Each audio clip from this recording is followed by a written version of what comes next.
تجارت محصولات غذایی یکی از مهمترین دغدغه‌های امروزی بشره.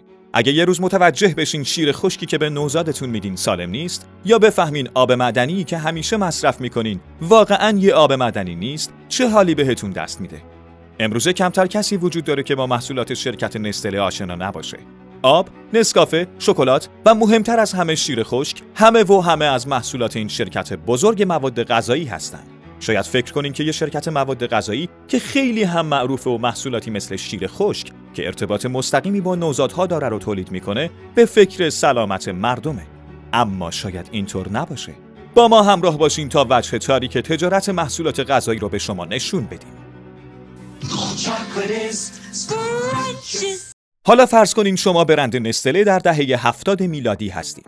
شما مخترع شیر خشکین، یک خلاقیت نجات بخش برای نوزادانی که به هر دلیلی نمیتونن از شیر مادر خودشون تغذیه کنن. اما برای تبدیل شدن به یک برند تجاری بزرگ و موفق، فقط کمک به مادرانی که نمیتونن به نوزادا شیر بدن کافی نیست. درسته؟ پس اگه بتونین جامعه هدف خودتون رو از مادرانی که نمیتونن شیر بدن به تمام مادران گسترش بدین، چی میشه؟ در این صورت قطعاً تعداد مشتریان شما حدوداً 100 برابر میشه. اما چطور میتونین با محصولی که در واقع پودر شیر گاو با ترکیبی از شکر و مواد دیگه است، در برابر شیر طبیعی مادر و فواید بسیار زیاد اون پیروز بشید؟ شما به راهی برای فریب افکار عمومی نیاز دارید تا مردم رو قانع کنید که شیر خشک به مراتب بهتر از شیر طبیعی مادره. اما این روش باعث نمیشه که بچه‌ها دچار سوء تغذیه بشن؟ بله، دقیقاً همینطوره. شما برای انجام این نقشه نیاز به یه تبلیغات گسترده دارین. تبلیغاتی مثل پرداخت پول به پزشکان برای تبلیغ و حتی فروش محصول شما. با این کار کمپین تبلیغاتی نستله به یکی از بزرگترین رسوایی‌های پزشکی قرن 20 تبدیل شد. Notice when you're making up some quick, you stir until it's rich and thick. You hate to take that first little sip, 'cause you know it'll be gone in a zip. It's so rich and thick and chocolate that you can't drink it slow. If it's quick, Leo. That's the saddest sound I know. Coffee, doctor? Oh, fine. Have a Camel with your coffee. Thanks. You know, this night work's kind of rough, isn't it? That's right. But a Camel's always a pleasure. حالا برای اجرای شدن ایده کمپین تبلیغاتی، به جای اینکه از صفر شروع کنیم، تنها کاری که باید انجام بدیم اینه که از برخی از کارشناسان برجسته تاریخ در شکل دادن به افکار عمومی درس بگیریم. In a cigarette, it's the tobacco that counts. And Lucky Strike means fine tobacco. برخلاف نماد مرگ و بیماری که امروزه از سیگار میشناسیم، روزگاری در اوایل سال 1900 سیگار نمادی از پیچیدگی، جذابیت و جاذبه جنسی بود و به عنوان کالایی بسیار ارزشمند برای هر یک از دو شهروند آمریکایی محسوب میشد. شرکت‌ها و کارخانه‌های سیگار چطور به این نماد جذابیت دست پیدا کردند؟ با تبلیغاتی مثل گذاشتن عکس پزشک‌های سیگار به دست با ظاهری موجه و روپوش سفید روی مجلات تمام رنگی به همراه شعارهای تبلیغاتی مثل پزشکان بیشتر از هر سیگار دیگه‌ای کمل می‌کشند. چرا؟ چون وقتی صحبت از مواد مصرفی میشه، مردم به توصیه چه کسایی گوش میکنن؟ دکترها. و وقتی صحبت از چیزهای خفن و با کلاس میشه، مردم به کیا نگاه میکنن؟ قطعاً سلبریتی ها. ما با قطعیت میدونیم که تعداد زیادی از مردم از توصیه های پزشکای خودشون پیروی میکنن و چقدر میتونن از لحاظ روانی به اونا وابسته باشن. پس اگه بخوایم مادرهامون شیر خشک رو به شیر خودشون ترجیح بدن، تنها کاری که باید انجام بدیم چیه؟ اینه که از دکترها بخوایم که این رو بهشون بگن. اینطوری کمپین تبلیغاتی نستله رو شروع میکنید تا اساساً پزشکا رو تشویق کنین که بگن شیر خشک عالیه، شیر مادر بله. شما به پزشکا و پرستارا پول میدین تا شیر خشکتون رو به عنوان جایگزینی برای شیر مادر پیشنهاد کنن و در جاهایی مثل آسیا و آفریقا حتی زنان فروشنده رو استخدام میکنین، لباس پرستارا رو تنشون میکنین و ازشون میخواین نمونه‌های رایگان و توصیه‌های پزشکی ارائه بدن و مطمئن میشید که این نمونه‌های رایگان به اندازه‌ای بزرگ باشن که وقتی تموم میشن این مادرها تولید شیر مادر رو به طور طبیعی متوقف کنن و یک مشتری وفادار و سودآور باقی بمونن. کی اهمیت میده که آفریقا یکی از بزرگترین بازارهای شما آب آلوده داره. کی اهمیت میده که اکثر مادرایی که از شیر خشک شما استفاده میکنن ندونن که ابتدا باید آب رو بجوشونن تا از مریض شدن نوزادشون توسط باکتری‌های موجود تو آب جلوگیری بشه؟ کی اهمیت میده اگه تخمین زده بشه که نوزادانی که در شرایط غیر بهداشتی با شیر خشک تغذیه میشن بین 6 تا 25 برابر بیشتر در معرض خطر مرگ ناشی از اسهال و 4 برابر بیشتر در معرض مرگ ناشی از ذات‌الریه در مقایسه با نوزادایی که با شیر مادر تغذیه میشن هستن؟ اما بدیهیه که این تقصیر شما نیست. شما دستورالعمل‌های روی بسته رو چاپ میکنین و اونا مسئولن که بخوننش، حتی اگه بی سواد باشن. اما بعد با مشکل مواجه میشید. پودر شیر گاو، شکر و روغن نباتی حتی نزدیک به شیر مادر نیستن. این پودر حاوی هیچ یک از موادی که به نوزادان در مبارزه با بیماری‌ها یا تقویت سیستم ایمنیشون کمک کنه نیست. در سال 1978 مدیران نستله حتی به مجلس سنای ایالات متحده احضار شدند تا توضیح بدن که چرا همه این نوزادان به خاطر شیر خشکشون می‌مردن یا بیمار می‌شدن. Would you agree with me that your product should not be used where there is impure water? Yes or no? We give all the instructions. Just answer. What is your position? Of course not, but we cannot cope with that. Well, as I understand what you say is where there's impure water, it should not be used. Yes. Where the people are so poor that they're not going to realistically be able to continue to purchase that, and which is going to mean that they're going to dilute it to a point, which is going to endanger the health, that it should not be used. Yes. All right, now then my final question is what do you do, or what do you feel is your corporate responsibility to find out the extent of the use of your product in those circumstances in the developing part of the world? Do you feel that you have any responsibility? We can't have that responsibility, sir. May I make a reference to... You can't have that responsibility? No. بنابراین از سال 1981 سازمان بهداشت جهانی قوانین جدیدی وضع کرد که در اون دیگه نمیتونین شیر مادر رو با شیر خشک مقایسه کنید. قوانین جدید شد یک مشکل. چطور حلش میکنید؟ با انتقال کسب و کارتون به جایی با محدودیت‌های کمتر مثل آسیای جنوب شرقی و اقیانوس آرام که فروش شیر خشک‌ها سر به فلک کشیده. در حالی که طوری رفتار میکنید که انگار بزرگترین طرفدار شیر مادر در ایالات متحده و اروپا شما هستید. حتی برای ظاهر کار یک کلیپ کودکانه هم درست میکنید. و حتی پس از اینکه میلیون‌ها نفر شروع به تحریم محصولات شما کردن و قوانین سختگیرانه تری وضع شد تا از فریب دادن افراد دست بردارید، همچنان گزارش‌هایی از پول‌های پرداختی نستله به پزشکان برای تبلیغ محصولات، ارائه نمونه‌های رایگان و تبلیغات در بیمارستان‌ها وجود داره. حتی تا همین امروز.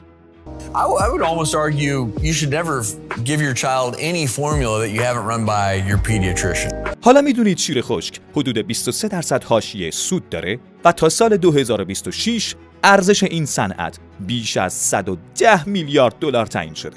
اما اگه فکر کردین که نستله به همین بسنده کرده، باید بگیم که سخت در اشتباهید.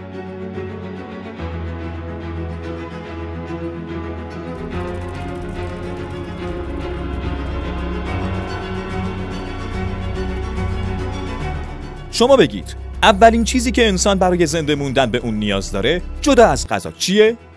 درسته؟ اون آبه. حالا میدونید همین آب ارزونی که از شیر خونتون خارج میشه چقدر میتونه سودآور باشه؟ یه بطری از اون آب لوله کشی پر کنین و به عنوان منبعی از چشمه‌های کوهستانی طبیعی با فواره‌های با شکوه به بازار عرضه کنید. میبینید که به طرز عجیبی بازار فروش خوبی دارید. میتونین یک مخزن آب لوله کشی رو به قیمت $10 بخرین، ازش برای پر کردن هزاران بطری پلاستیکی استفاده کنین و بعد همون آب لوله کشی رو به قیمت $50,000 بفروشین. جالبه نه؟ میگید چه ربطی به نستله داره؟ For one tanker load, Nestle pays $10. Once bottled, the same water costs $50,000. طبق شکایت‌هایی که در اوایل سال 2012 از نستله شد، کاشف به عمل اومد که این شرکت آب لوله کشی رو داخل بطری میریزه و میفروشه. اما درست مثل شیر خشک، شما در کشورهای جهان اول به سختی میتونین از بسیاری از این موارد قصر در برید. این کشورهای جهان سومی هستن که واقعاً میتونید تا حد زیادی ازشون سوء استفاده کنید. در پاکستان در سال 2013 فاش شد که نستله آب آشامیدنی تمیز رو از روستاها و شهرها دور میکرد و بعد داخل کارخونه‌هاش بسته‌بندی می‌کرد، بعد اون آب رو دوباره به همون افرادی که ازشون گرفته بود می‌فروخت. راستش رو بخوای اگه از من میپرسین ایده خیلی نابیه. مردم این شهرها مجبور بودن آب کثیف و آلوده بنوشن چون نمیتونستن آب بطری شده ای رو بخرن که در ابتدا مال خودشون بود. رئیس نستله درباره اینکه آیا همه باید به آب دسترسی داشته باشن یا نه گفت: Die eine Anschauung, extrem würde ich sagen, wird von einigen von den NGOs vertreten, die darauf pochen, dass Wasser zu einem öffentlichen Recht erklärt wird. Das heißt, als Mensch sollten Sie einfach Recht haben, Wasser zu haben. Das ist die eine Extremlösung. یک دهه بعد او موضعش رو شفاف سازی میکنه. I've always supported the human right to water. Everyone should have enough clean, safe water to meet their fundamental daily needs. اما اگه بازم فکر کردین که نستله به همین بسنده کرده، باز هم سخت در اشتباهید. Dad says he can pick his favorite chocolate blindfolded. Was it that one? Nope. Try this one. Yes, that's it. No mistaking it. That's Nestle's chocolate. The smoothest, creamiest chocolate of them all. Try the blindfold test. Prove Nestle's best. N-E-S-T-L-E-S. Nestle's for the very best chocolate. شیر خشک نوزاد نستله بد. آب بطری نستله هم اینم بد. حداقل شکلات‌های شما خوبه دیگه، درسته؟ منظورم اینه که آخه چه چیزی میتونه بیگناه‌تر از یک کیت کت به نظر برسه؟ بازم اشتباه. سالانه 3 میلیون تن شکلات خورده میشه. اما آیا تا به حال فکر کردین که این محصولات کاکائو از کجا میان؟ بخش عمده‌ای از درختای کاکائو توی آفریقا رشد میکنن.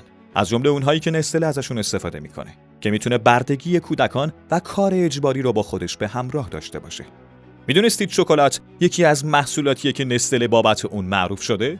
کیت کت باروان و میلکی بار شکلات‌های معروف نستله هستن و بیاید رو راست باشیم. کاکائو گرونه. شما مجبورید اون رو از آفریقا وارد کنید که این قضیه سود شما رو کاهش میده. خب در اینجا چه کار میکنید؟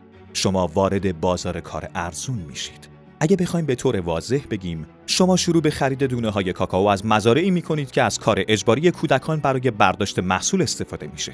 این روند داشت تا سال 2000 خوب پیش میرفت تا اینکه با انتشار یک گزارشی کارخانه‌هایی از جمله نستله، کدبری و مارس به علت خرید بلاد کوکوا مجرم شناخته شدند. بعد از این نستله قول داد که این روند رو تا قبل از سال 2005 پایان بده. اما چی کار کرد؟ نه تنها به اون وعده بلکه به وعده هایی که در آینده هم داده بود عمل نکرد. بهانه معاون اجرایی نستله این بود که استفاده از بردگی کودکان در زنجیره تامین ما کاملا برخلاف باورهای ما پیش رفته. اون همچنین اضافه کرد که هیچ شرکتی که از ساحل عاج منابع خودش رو تأمین میکنه نمیتونه این قضیه رو تضمین کنه. اما ما میتونیم به صراحت بگیم که جلوگیری و مقابله با کودک بردگی جزء اولویت‌های شرکت ماست. این قضیه مردم رو عصبی تر کرد. برای همین شما برای آروم کردن مردم تمام کاکائوهاتون رو از مزارعی که کودک بردگی ندارن جمع‌آوری میکنید و کیت کت رو به وجود میارید و با زدن برچسب تجارت منصفانه نستله رو به یک نماد دلسوز در تجارت شکلات‌ها تبدیل میکنید. ولی همچنان در تمام این مدت از کاکائویی که از راه نادرست به دست آورده بودید برای ساخت باقی محصولات خودتون استفاده میکنید. و وقتی که حواس همه از دیدگاه‌های اخلاقی به دیدگاه‌های محیطی و سازگاری با طبیعت پرت شد، شما سراغ یه برچسبی که نشونگر سازگاری با محیط زیسته و زحمت، پول و منابع کمتری رو برای تولید نیاز داره میرید. و همینطور توجهات رو از زنجیره تولید فاسدتون پرت میکنید. اما اگه باز هم فکر میکنید که نستله کار خودش رو اونجا متوقف کرد، دوباره سخت در اشتباهید. I see automation displaces labor in your organization too, Dr. Sloan. Ah, Captain Q. Join me in a glass of delicious chocolate quick, won't you? Thank you, Doctor. I could use some energy. Incidentally, one of those torpedoes you fired at me was circling and you're sunk. Toodaloo, Captain Q. Some people will do anything to get rich quick. Toodaloo. اتیوپی یکی از فقیرترین کشورهای جهانه و در سال 2002 در میان یکی از بدترین قحطی‌های تاریخ قرار داشت. حالا این موضوع هم ربطی به برند نستله داره؟ بله. در ابتدا باید بدونید که در سال 1986 نستله یک شرکت آلمانی مستقر در اتیوپی رو خریداری کرد که در دهه 70 ملی شد. دولت اتیوپی به نستله بدهکار بود و 1.5 میلیون دلار به عنوان غرامت پیشنهاد کرد. اما تا سال 2002 به دلیل نرخ جدید ارز این مبلغ به 6 میلیون دلار تبدیل شد. به عنوان یک برند قدرتمند و پردرآمد میشد با توجه به فقر گسترده کشور اتیوپی و وضعیت مردم این کشور از بدهی 6 میلیون دلاری چشم‌پوشی کرد. میلیون ها نفر در اتیوپی از شدت گرسنگی در حال مرگ بودند و این 6 میلیون دلار میتونست واقعاً مفید واقع بشه، چه در جهت تأمین آب آشامیدنی برای 1.5 میلیون خانوار و چه تهیه داروی ضد اسهال برای 750,000 کودک درگیر با این بیماری. اما نستله به جای گذشتن از این بدهی، حتی در زمانی که سالانه 1.9 میلیارد دلار سود می‌کرد، پول خودش رو پس خواست. اگه مردم قبلا از نستله متنفر بودن، حالا این تنفر چند برابر شده بود. با تلاش برای بازگردوندن پول از اتیوپی، نستله مرتکب بزرگترین اشتباه روابط عمومی دهه شد. نستله در نهایت به دلیل فشار فزاینده تحریم‌های عمومی عقب نشینی کرد، اما به اعتبارش آسیب جدی وارد شد.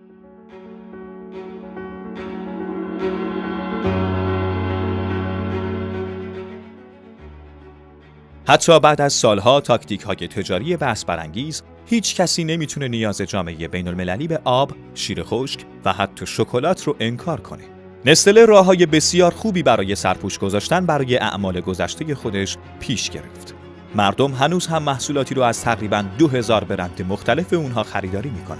نستله در 190 کشور جهان فعالیت میکنه. حدود 300,000 کارمند و 376 کارخونه در سراسر جهان داره.